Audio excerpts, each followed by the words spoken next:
The moment the empath snaps, there comes a day when the kindest soul in the room stops smiling, when the one who always says, "It's okay," finally goes silent. And when that silence arrives, something ancient wakes up inside them. Carl Jung once warned, "When the empath breaks, it is not destruction, it is revelation." He wrote of people who had spent their entire lives absorbing the pain of others, the healers, the fixers, the ones who carried everyone's storms in their own hearts, until something inside them quietly snapped. Not in madness, but in truth. Jung said it terrified him, not because these people became dangerous, but because they became real. When the empath stops apologizing for existing, when they stop trying to save everyone, what awakens is not rage, but clarity. The world calls it a breakdown. Jung called it integration. The moment when the light finally meets the shadow, and a person stops being a mirror for others, and becomes a mirror for truth itself. So tonight, we step into that moment, the quiet collapse that turns an empath into something the world cannot manipulate again. This is the day the empath snaps and becomes whole, the unseen weight of the gentle ones. Have you ever noticed how the gentlest souls often carry the heaviest stories? They say, "I'm fine," while their eyes betray exhaustion. They heal others while quietly bleeding themselves dry. And when they finally withdraw, the world calls them cold, never realizing that what looks like distance is actually resurrection. Jung spent decades studying these people, the ones society dismissed as too sensitive. He called them the emotional regulators of the human collective. They weren't weak, they were over-calibrated. Their nervous systems absorbed everything others refused to feel. But here's what Jung discovered. The real danger isn't when an empath feels too much. It's when they stop feeling at all. That's the threshold we cross tonight. The quiet, trembling edge between compassion and collapse. Because behind every too kind person lies a story of someone who learned that empathy without boundaries isn't love, it's self-erasure. And somewhere in that erasure, the empath begins to awaken. The slow disappearance of the empath. There is a moment in every empath's life when something invisible begins to fade. It doesn't happen all at once. It's slow, subtle, like a light dimming inside the soul. They keep showing up for people, the friend who always listens, the partner who forgives too quickly, the child who senses the tension in the room before anyone speaks. They carry emotions that don't belong to them. They sense pain that was never theirs to heal. And because they've been doing it for so long, they start to forget where other people end and where they begin. Jung once said that the empath is a mirror polished by suffering. They reflect everyone's truth but their own. And that is where the slow disappearance begins. At first, it feels noble to care so deeply, to absorb so much. They call it love, compassion, sacrifice. But over time, empathy without boundaries becomes a kind of quiet suicide. You start editing yourself to keep the peace. You start saying yes when your body aches to say no. You begin to feel invisible, yet indispensable, needed by everyone, known by no one. And still, you give more. You say, maybe I can help them heal. You tell yourself that being needed is the same as being loved. But something in you starts to tremble, doesn't it? A faint awareness that love shouldn't cost your sanity. Jung noticed this in nearly every patient he studied. The empath's instinct to carry more than they were meant to hold. He called it the unconscious contract of the gentle soul, an invisible agreement written in childhood. If I can keep everyone safe, maybe they will love me. But love built on fear is not love, it's survival. And so the empath begins to live in two worlds, On the surface, calm, kind, endlessly forgiving. Underneath, tired, heavy, quietly unraveling.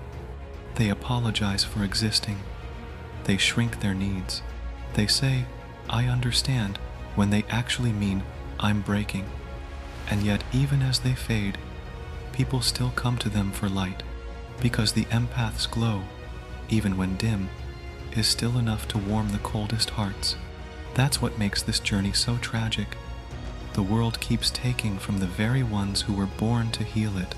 Jung wrote that the most terrifying truth is not that the empath feels too much, but that no one ever stops to ask what they feel. That truth haunted him, because he knew what came next. The moment when the empath's silence turns into something else entirely. But before that breaking, there is always the warning, a soft disconnection, a quiet pulling away from conversations that once mattered, the smile that no longer reaches the eyes, the messages left unread, the heart that still loves, but no longer believes it can be saved by love. That's when it begins. The slow disappearance of the empath, not because they stopped caring, but because caring became too heavy to survive. And what happens next is what Jung called the dark night of the empathic soul, a descent not into madness, but into truth. The breaking point, 29. The dark night of the empathic soul. There comes a night when even the strongest light flickers, when the empath, who has carried everyone else's storms, suddenly realizes they have no shelter for themselves. It starts quietly, a moment of exhaustion that no amount of rest can cure, a silence so thick that even music feels like noise. You stop reaching out. You stop explaining, because every time you try, someone says, "You're too sensitive," and something in you finally whispers back, "Maybe they're right." That's how the collapse begins, not with a scream, but with a sigh. Jung called this the dark night of the empathic soul, the point where the psyche, tired of pretending, begins to dismantle the false self piece by piece. The self that said, "I'm fine," the self that smiled while dying inside, the self that mistook pain for purpose. For most people, breakdown looks like chaos, but for an empath, it looks like stillness. They stop arguing, stop defending, stop proving their worth, not because they've given up, but because they've finally seen the futility of trying to be understood by those who benefit from their confusion. You begin to see it too, don't you? That every "I'm sorry" you gave was a way of begging for permission to exist. That every time you tried to fix someone, you were secretly hoping they'd choose to fix you too. Jung wrote that the empath's greatest wound is not what others do to them, but what they do to themselves in the name of love. You've been betraying your own intuition, explaining away the lies, ignoring the unease in your chest, calling it compassion when it was actually denial. And yet, there's beauty in that moment of breaking, because collapse is never random, it's revelation. The body gives out when the soul refuses to keep carrying falsehoods, and when everything you believed about love begins to crumble. Something magnificent happens in the ruins. You start to feel your own presence again. Jung noticed this exact shift in his patients, the moment when despair turned into clarity. He said the empath doesn't lose their mind from feeling too much. They lose it from being told their feelings are wrong. But once that illusion shatters, they stop apologizing for their truth. The silence that once hid their pain now becomes the womb of transformation. You begin to remember that your sensitivity was never the problem, that your empathy was never a curse. It was your unguarded love that kept you trapped in other people's shadows. And so, the empath begins to withdraw not out of bitterness, but as an act of sacred reclamation. The world calls it coldness. Jung called it the beginning of integration, because before the light can return, it must first pass through the fire of truth. And truth, when you've denied it long enough, feels exactly like the end of the world. But it's not the end, it's the doorway. The dark night doesn't destroy the empath. It reveals the one who was hiding behind all that kindness, the one who can finally say, I am done shrinking to be understood. The moment of clarity, when the empath finally sees everything. There is a moment, quiet, almost holy, when the empath finally sees everything, not through the mind, but through something far older, the knowing that lives beneath words. It doesn't come with drama or revenge. It comes like dawn, slow, inevitable, undeniable. You wake up one morning and realize you were never weak for loving. You were exhausted from pretending that others were loving you back. Jung called this moment the clarity event. He said it is the instant when perception outpaces illusion, when the empath's natural gift for reading energy finally turns inward, illuminating the patterns they once refused to see. You remember every apology you made to people who hurt you, every intuition you silenced because you didn't want to seem paranoid, every moment you doubted your perception because someone convinced you that your truth was too much. And suddenly, the puzzle completes itself. You see that the betrayals were never random, they were curriculum, that each manipulation was a mirror, showing you the parts of yourself that still believed you needed to earn love. Jung wrote, "The soul does not heal by forgetting. It heals by remembering who was always watching." And that's what clarity feels like, a remembering of your own witness. The empath realizes, I saw everything. I just pretended I didn't. You saw the lies, the subtle guilt tactics, the shifting tones in people's voices. You noticed the micro expressions, the small inconsistencies, the words that didn't match the energy. You knew, long before you admitted it, but you weren't ready to see yourself as powerful, because power meant responsibility, and responsibility meant boundaries, and boundaries, for the empath, always felt like cruelty. Until now, Jung's notes describe this shift with trembling awe. He wrote that when the empath integrates awareness with emotion, they become what he called psychological truth in human form. It's not aggression, it's clarity, and clarity has a strange kind of silence to it. You stop explaining, you stop convincing, you simply see, and seeing changes everything. The people who once confused you suddenly become transparent. The relationships that felt complicated now look like unfinished lessons. The chaos that once consumed you now feels predictable, even peaceful, because you understand it. Clarity doesn't make you bitter. It makes you clean. You begin to speak truth without trembling. You begin to walk away without closure. You begin to trust your perception, not because you can prove it, but because your nervous system never lies.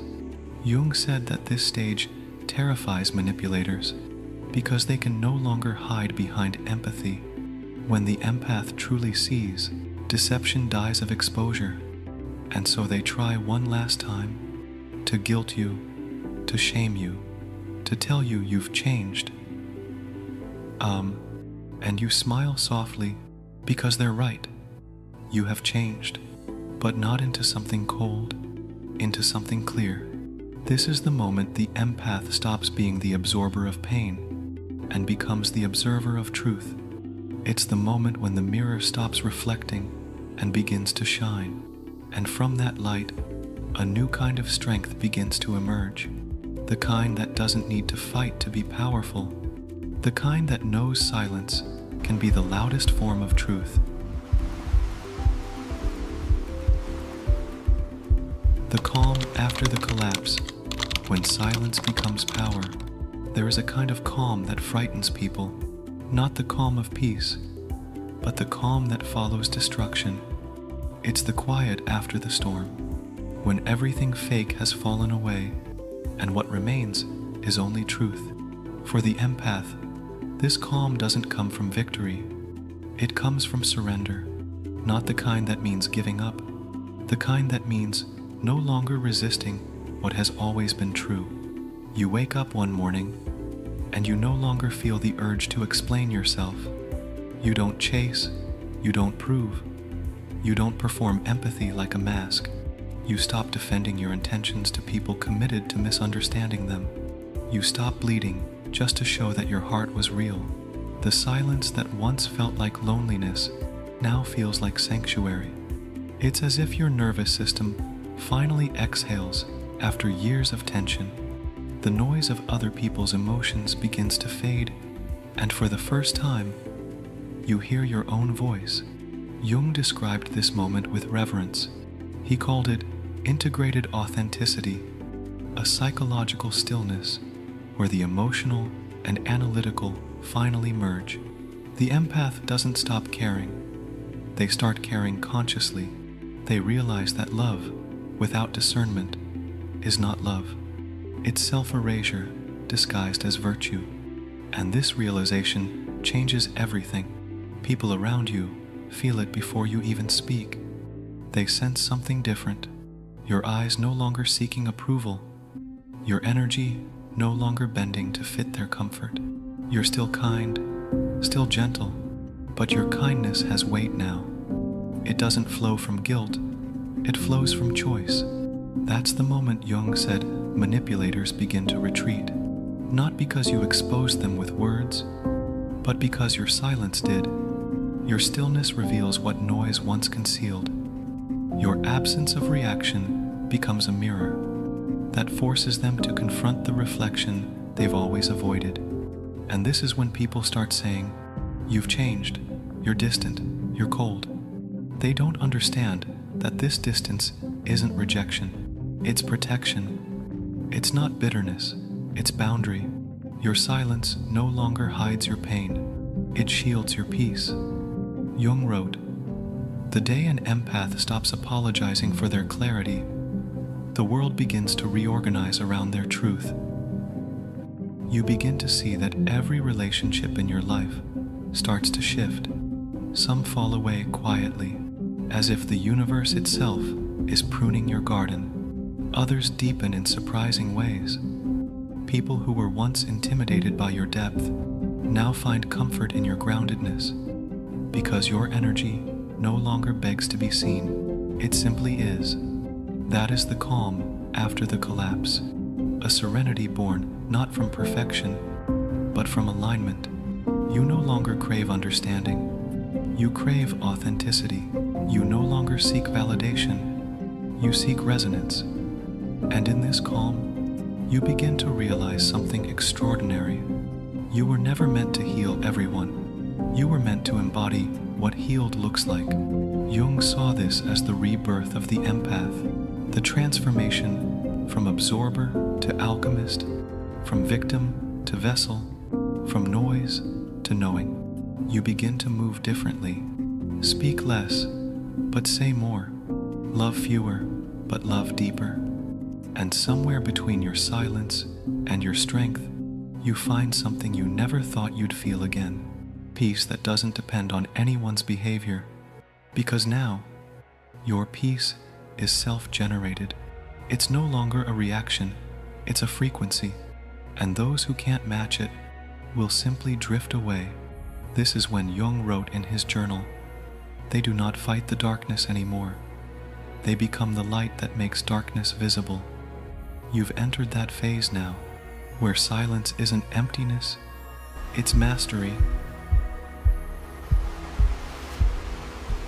The integration, when the shadow joins the light. Jung once wrote, "One does not become enlightened by imagining figures of light, but by making the darkness conscious." This is that moment, the integration, the sacred meeting of shadow and light. Because after the collapse, after the silence, something beautiful begins to happen. The empath no longer divides the world into good and bad, light and dark, me and them. they begin to see the quiet truth hiding beneath it all. Every wound was a teacher, every betrayal, a guide, every darkness, an invitation to wholeness. For years, you've tried to exile the parts of yourself that felt too much. Your anger, your sadness, your boundaries, your power. You buried them to stay lovable, but the shadow never disappears. It waits patiently for you to stop running, and when you finally turn toward it, something shifts. You realize your anger was never your enemy. It was your protector. Your fear wasn't weakness. It was your intuition unacknowledged. Your boundaries weren't walls. They were doorways to dignity. Everything you condemned in yourself was simply a piece of your own intelligence trying to be heard. Jung saw this in every empath who healed. The moment they stopped trying to be purely light and allowed the shadow to sit beside them, not to dominate, but to inform. He called it psychological sovereignty, a state where a person owns every part of their inner landscape, where nothing within them is denied, and therefore nothing outside them can control them. You start to feel it too, don't you? That subtle, grounding power that comes not from being perfect, but from being whole. You no longer react, you respond. You no longer absorb pain, you alchemize it. You no longer beg to be understood, you understand yourself. This is what Jung meant by the integrated self, a being who can stand in the middle of their contradictions and feel at peace. You can feel tenderness and fury in the same breath. You can hold compassion for the one who hurt you without reopening the wound. You can forgive without re-entry. You can walk away without hate. Because forgiveness, you see, isn't permission, it's freedom. And the moment you forgive, you release the part of yourself that was still tethered to pain. Jung described this transformation as a kind of alchemy, not mystical, but psychological.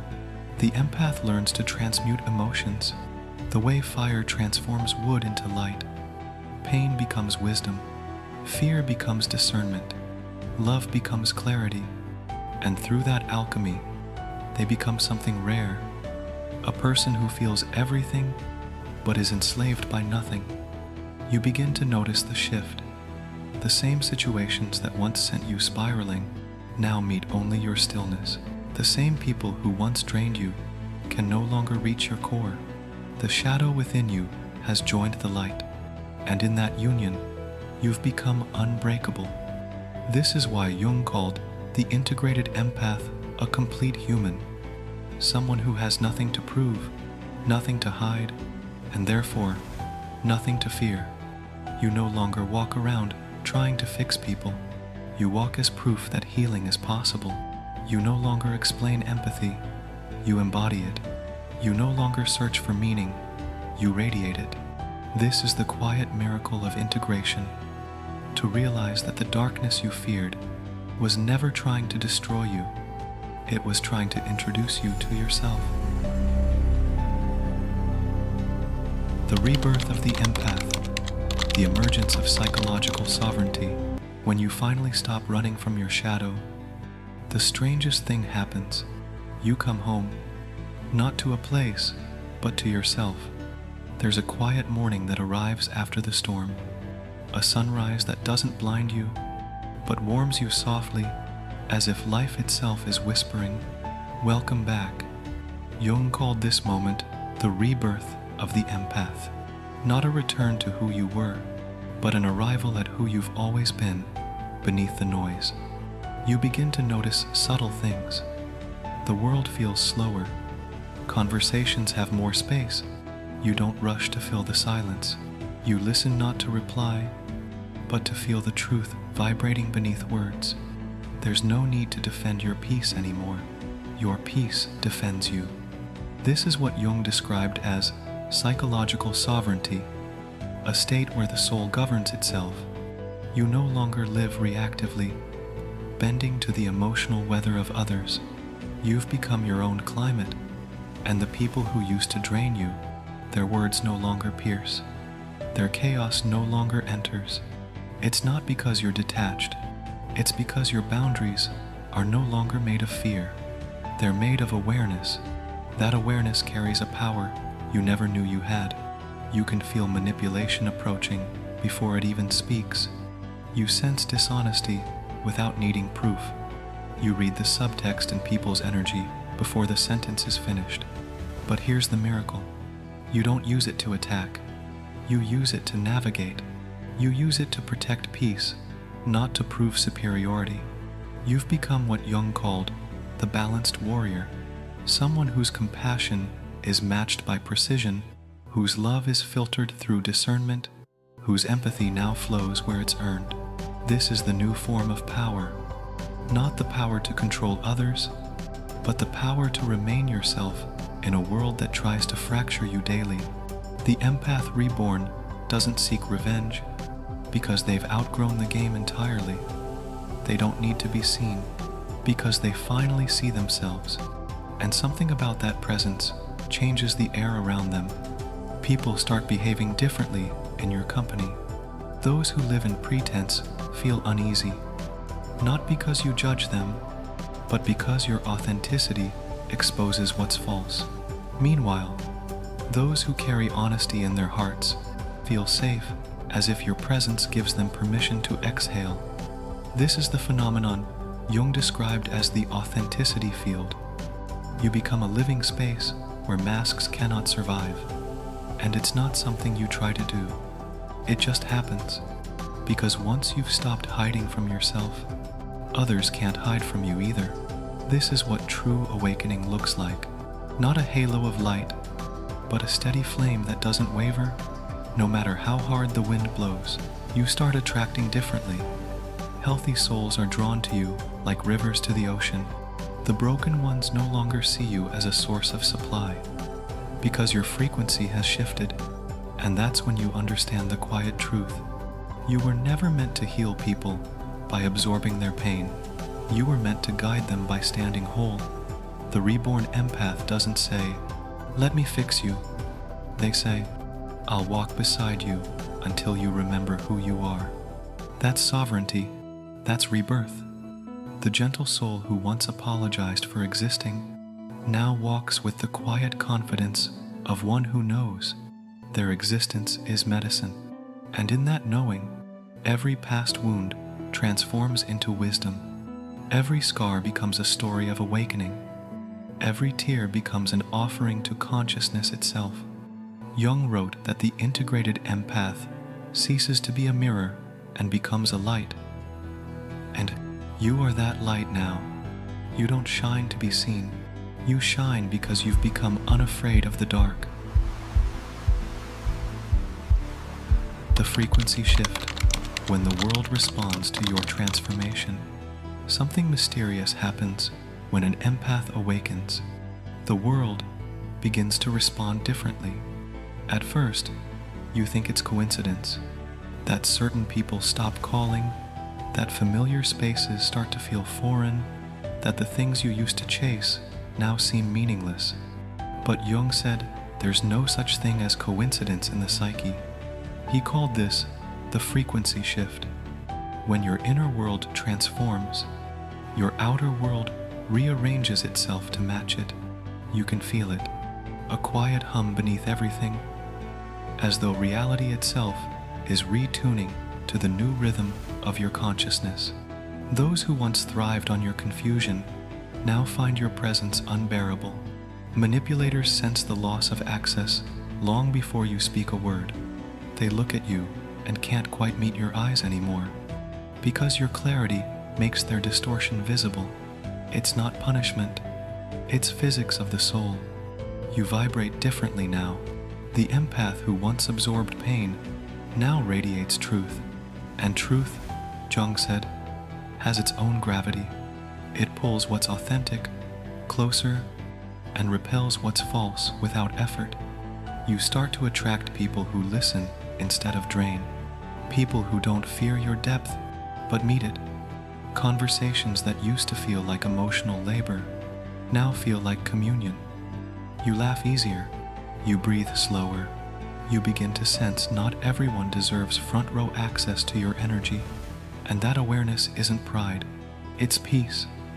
Jung wrote that the integrated empath develops selective empathy, the sacred ability to discern where love can flow without self-loss. You still care, you still feel, but now, your care has direction, your love has boundaries. You start giving, not from emptiness, but from overflow, and something extraordinary happens. You begin to nourish people without depleting yourself. Even your presence changes rooms.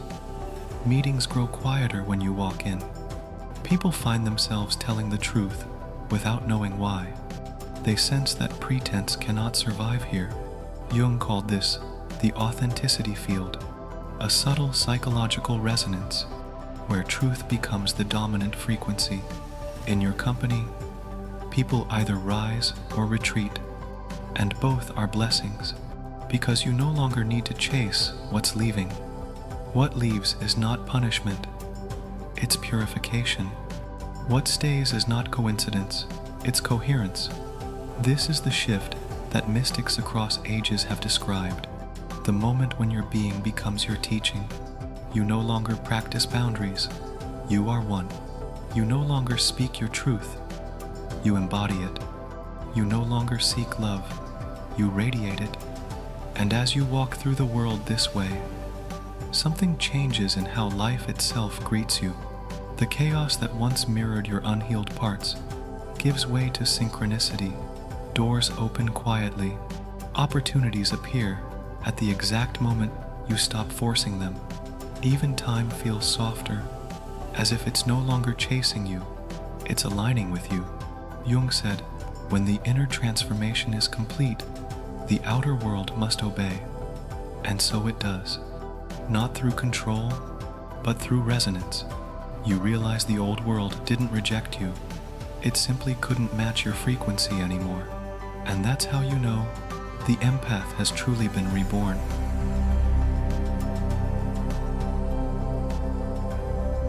The quiet power of boundaries. When love learns to protect itself, when an empath awakens, their definition of love changes forever. Before, love meant giving without measure. It meant saying yes when the heart said no. It meant bleeding beautifully and calling it devotion. But that kind of love was never love. It was fear dressed as virtue. Jung wrote that unconditional love without consciousness becomes self-abandonment. And that is what most empaths learn the hard way. That love without boundaries destroys the very soul it springs from. But after the awakening, after the silence, after the clarity, something gentle happens inside you. You start to understand that love is not an open door for everyone to walk through. It's a sacred space that only truth can enter. You realize that saying no is not a failure of compassion. It is the highest form of it, because when love learns to protect itself, it finally becomes real. You begin to speak differently. You no longer say, "I understand," when you mean, "That hurts."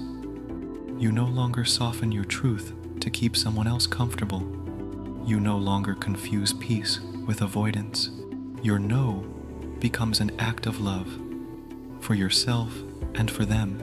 Because when you stop enabling dysfunction, you stop lying to both of you, and something remarkable happens. People who are capable of love rise to meet you. People who are not quietly fall away. The universe begins to filter your relationships with surgical precision, not as punishment, but as protection. Jung saw this as the maturation of empathy. He wrote that when the heart and the mind integrate, love becomes intelligent. It stops rescuing and starts recognizing. You start to notice that you no longer need dramatic connections to feel alive. You don't crave chaos anymore. Peace becomes your new excitement. Consistency feels like oxygen, and in that simplicity, you rediscover something sacred, the ability to receive love without losing yourself inside it. That's when you understand. Boundaries are not walls. They are gates of discernment. They decide what kind of energy your soul will host. They don't isolate you. They refine your belonging. And those who can meet you there, in truth, in balance, in awareness, will feel like home. Not because they complete you, but because they remind you how whole you already are. Jung described this as the stage of reciprocal resonance, when two integrated souls meet without trying to fix, save, or possess each other. Their love is spacious. It breathes. It allows each to grow without fear of abandonment. This is the quiet power of boundaries. The paradox that the more you protect your energy, the more freely your love flows, because now your heart is not an open wound. It's a conscious temple, and from that temple, love no longer drains it, overflows. You begin to give, not out of guilt, but out of abundance. You begin to love, not to feel worthy, but because you already are. And maybe, for the first time, you understand what Jung meant when he said, wholeness is not achieved by cutting off parts of the self, but by integrating them. Your boundaries are not barriers. They are the shape of your wholeness. They are how love learns to stay pure in a world that keeps asking it to dissolve.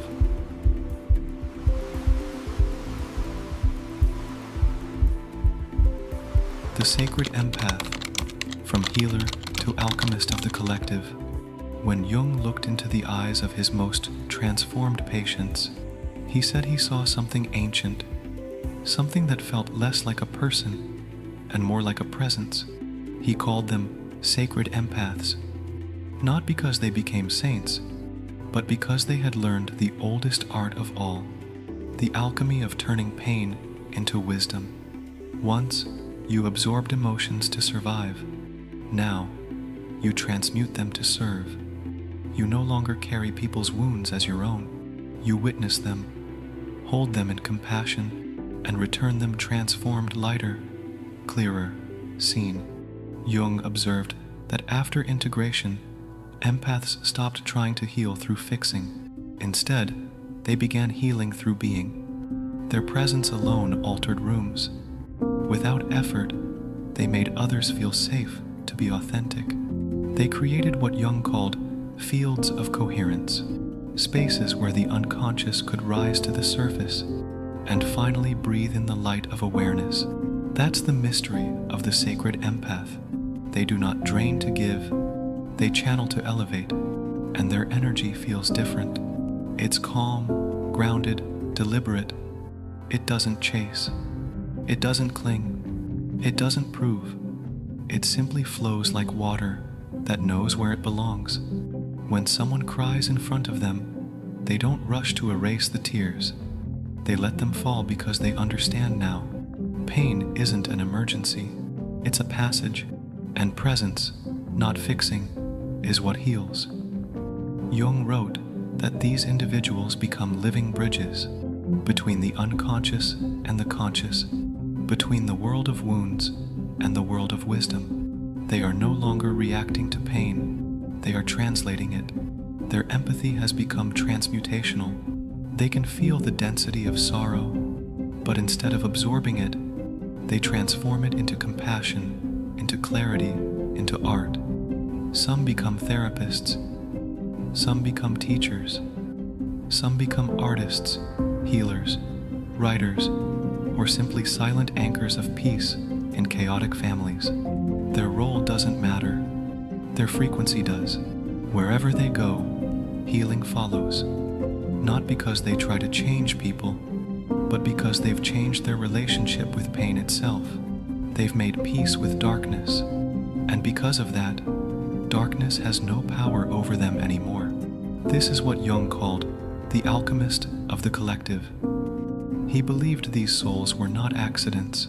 They were evolutionary pioneers, carriers of consciousness in an unconscious world, proof that empathy is not weakness, but the next stage of human intelligence. You begin to see it too, that maybe your sensitivity was never just about you. Maybe it was training, so that when you healed, you could help others find their way home too. Because every empath who awakens creates ripples in the collective field. Each integration adds coherence to the web of human consciousness. Each healed heart makes it easier for another to heal. You become the living evidence that love, when guided by awareness, is stronger than manipulation, stronger than fear, stronger than pain itself. You no longer need to save the world. You embody the part of it that's already saved. That's what it means to be sacred. Not perfect, but present, fully human, fully conscious, fully alive. And Jung wrote, near the end of his life, the awakened empath becomes a lighthouse in the storm of human unconsciousness. They do not fight the darkness, they make it visible. That's what you are now. Not a rescuer, not a victim, not a martyr. A light that makes darkness visible. A mirror that reflects truth, not pain. A reminder that even the most wounded heart can become the purest instrument of healing. The choice that changes everything. There comes a moment in every empath's life when the universe stops whispering and starts demanding. It asks, will you continue carrying the world on your shoulders? Or will you finally carry yourself home? This is that moment. The moment of choice. You can keep trying to save people who mistake your compassion for compliance. You can keep calling exhaustion love.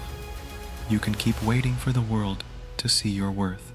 Or you can remember that you were never meant to be understood by a world that fears depth. Jung said, the most important question you'll ever answer is not, who loves me, but, am I aligned with my own soul? That is the heart of conscious transformation. To stop asking, who will protect your light, and start realizing it was always your job to protect it. So many gentle souls wait for the breaking point, for the betrayal, the loss, the collapse, before they choose themselves. But you don't have to wait. You don't have to let life shatter you before you awaken. You can choose integration now, while your hope is still alive, while your heart is still soft. Because the truth is, every empath will awaken eventually, whether through crisis or through consciousness, whether through pain or through presence. The evolution is inevitable. The only question is, will you direct it or let life force it upon you? You already feel it, don't you? That quiet, stirring inside your chest, the one that says, there's more to me than this. That's not imagination.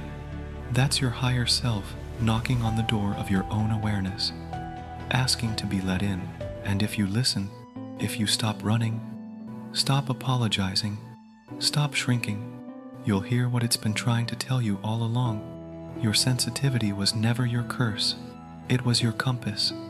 It was guiding you through heartbreak, through chaos, through collapse, not to destroy you, but to bring you back to your truth. You were never too much. You were just surrounded by people who were too little for what you carry. So breathe, stand tall in your stillness, and say to yourself, softly but clearly, I choose conscious transformation. Because once you choose it, everything begins to shift. Not instantly, but inevitably. The right people will find you, the wrong ones will fade, and what once felt like punishment will reveal itself as preparation. Jung's final words about this journey were simple, yet eternal. The empath who integrates their shadow becomes a force of nature, not cruel, not passive, but awake. That is who you are becoming, not the absorber of pain, but the alchemist of it, not the wounded one, but the awakened one. So, if this message found you, it's not by accident. It's the moment your soul decided it's time to remember. Remember your strength, remember your boundaries, remember your power, and most of all, remember your light is not meant to make others comfortable. It's meant to make truth visible. Now, if something in you is stirring, if you feel that quiet recognition in your chest, write it in the comments below. I choose conscious transformation, because the day you speak it is the day you begin living it. You are not breaking, you are blooming. You are not too sensitive, you are exquisitely awake, and your awakening is exactly what this world needs. One conscious, courageous heart at a time. Remember this: your sensitivity is not your weakness, it's your sacred calling. And the day you learn to honor it consciously is the day you become unstoppable.